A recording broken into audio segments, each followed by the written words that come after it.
Alain, propos d'un Normand. La tragédie classique ne fait pas recette. On l'admire de loin. Disons qu'on la vénère. Mais on la fuit. Le livre de caisse avoue sans pudeur ce que tout le monde pense et que personne n'ose dire. Comme je développais cette thèse, non sans violence, et comme je citais un bon nombre de nobles ouvrages anciens ou modernes, auprès desquels notre tragédie fait à peu près l'effet d'un guignol de roi et de reine, quelqu'un voulut plaider pour Corneille et Racine. Il dit que leurs œuvres appartenaient à l'histoire, qu'elles représentaient un temps dont nous sommes loin, et qu'un esprit cultivé devait se donner un peu de peine pour vivre, aimer et penser à la mode d'autrefois. Qu'après tout, le présent a ses racines dans le passé, et que c'est mal se connaître que ne point vouloir remonter aux sources. Bref, il me fit le discours de l'historien, que tout le monde connaît, car on n'entend qu'eux. À cela, je réponds que le passé vit dans le présent, sans aucun doute, et que c'est dans le présent qu'il faut le chercher. Oui, le passé est tout près de nous.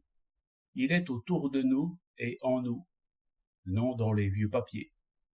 Et justement, l'épreuve que je fais subir aux vieux papiers, c'est de les lire et de me livrer à eux.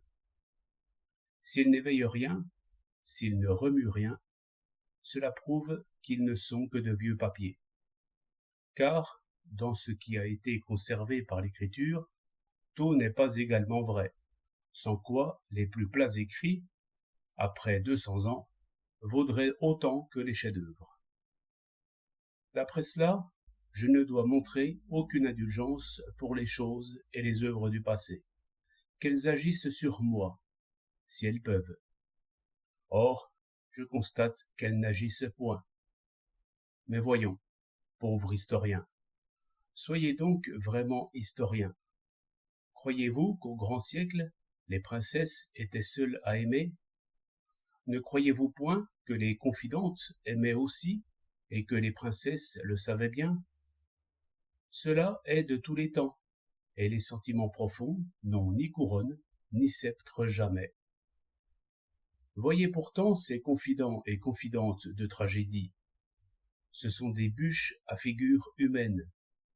Et cela nous ferait croire qu'il y a eu un temps où les sentiments étaient réglés, comme les costumes et les préséances. Mais cela n'a jamais été vrai. Ces naïfs poètes ont décrit les pompes officielles. Ils n'ont point pénétré au-delà.